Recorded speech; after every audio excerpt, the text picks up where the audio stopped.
Hello everyone. कभी सोचा है कॉमेडी बस लोगों को हंसाने के लिए होती है? जरा फिर से सोचो। कॉमेडी हमेशा से सोसाइटी के डार्क साइड्स पे लाइट डालने का एक जरिया रही है। और अगर हम हिस्ट्री में झांक के देखें तो पता चलेगा कि कॉमेडी ने लोगों को हंसाया ही नहीं बल्कि स्टेटस क्वो के खिलाफ बगावत भी की।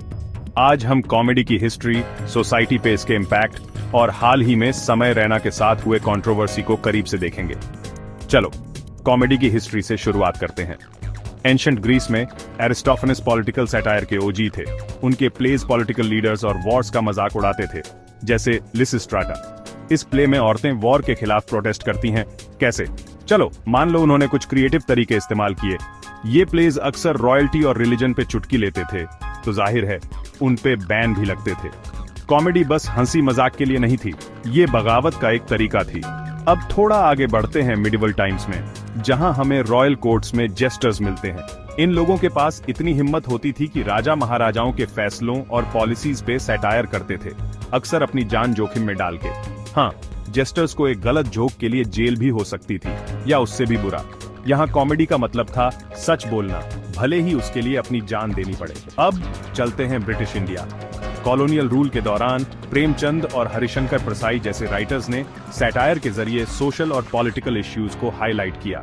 उनके काम पर अक्सर सेंसरशिप लगती थी, लेकिन इसने इंडिपेंडेंस मूवमेंट में बहुत बड़ा रोल प्ले किया।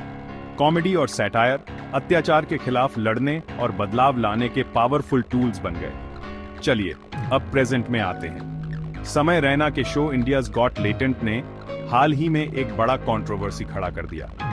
एक गेस्ट जज ने एक कंटेस्टेंट से कुछ ऑफेंसिव सवाल पूछ लिए, जिससे पब्लिक में हंगामा मच गया और रैना लीगल ट्रबल में फंस गए। महाराष्ट्र साइबर सेल ने उन्हें समन भी भेजा।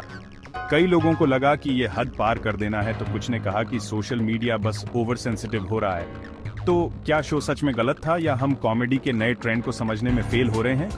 यहाँ $1 मिलियन का सवाल है। क्या कॉमेडी के मामले में हमारे डबल स्टैंडर्ड्स हैं?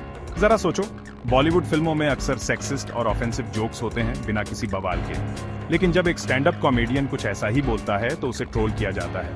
द कपिल शर्मा शो जैसे शोज में डबल मीनिंग जोक्स चलते रहते हैं और उन्हें इनोसेंट फन माना जाता है। क्यों?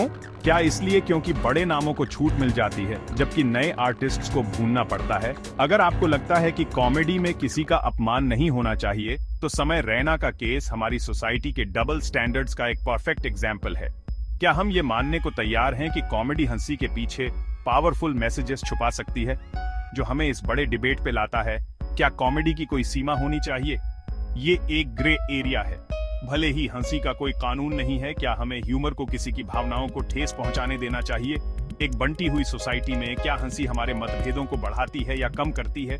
क्योंकि जब कॉमेडी दिल से आती है तो ये सोशल अवेयरनेस का एक जरिया बन सकती है, और यही मेरे दोस्तों हंसी की असली ताकत है। देखने के लिए शुक्रिया। लाइक, शेयर और सब्सक्राइब करना मत भूलना कॉमेडी की दुनिया में और डीप डाइव्स के लिए। मिलते हैं अगली बार।